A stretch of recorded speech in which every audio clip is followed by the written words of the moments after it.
What's the smartest thing you've ever said to someone? I was getting gas in the middle of the night, thinking about how amazing my night at my boyfriend's house was. There was literally nobody around me, and I was so tired I wasn't aware of anything going on behind me while I waited for my tank to fill. The nozzle finally clicked off, and I was reaching for my door handle when I felt the cold metal press against my ribs. "Don't scream," a voice said. He put his hand over my mouth as a second man appeared at my passenger door, his hand inside his jacket pocket. I knew what he was holding. "Get in and drive." I was terrified and couldn't leave. I always heard not to let them take you to a second location, but what could I do? My keys shook as I put them into the ignition.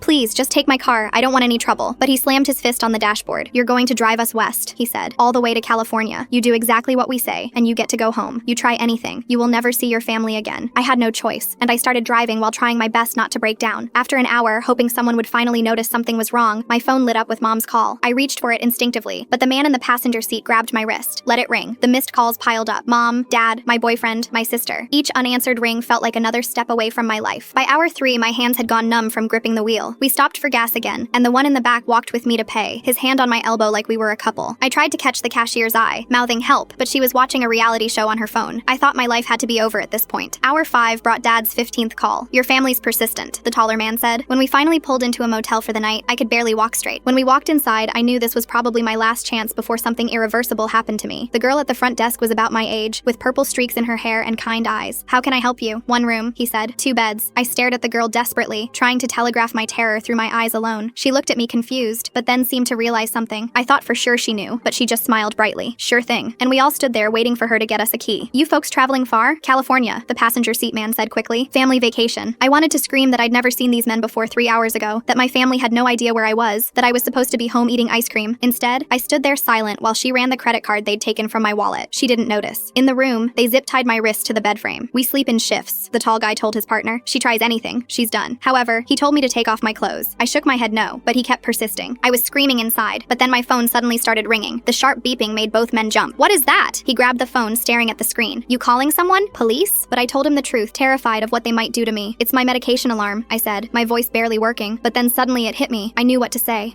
It's for my infection." I watched his face change as the implication hit him. He backed up. "What kind of infection?" "The doctor said it's highly contagious if anyone touches me. It's called an STB or something." I let the sentence hang. He set my phone down quickly, wiping his hand on his jeans. "Go to sleep, we have long drive tomorrow," he muttered, moving his chair farther from the bed. I laid down, but was still terrified in that room, praying someone would come save me from these 2 criminals. I could barely keep my eyes open, and was dreaming about being home, but then at 3 a.m., I heard a loud bang. Then the door exploded inward. "Police!" Everyone on the ground. The room flooded with officers, weapons drawn. Both men threw their hands up immediately. They grabbed me and took me outside, wrestling with those guys to put them in handcuffs. It turns out the purple-haired girl knew something was wrong when she saw the look in my eyes, and right after we left the lobby, she called the police and told them something was wrong.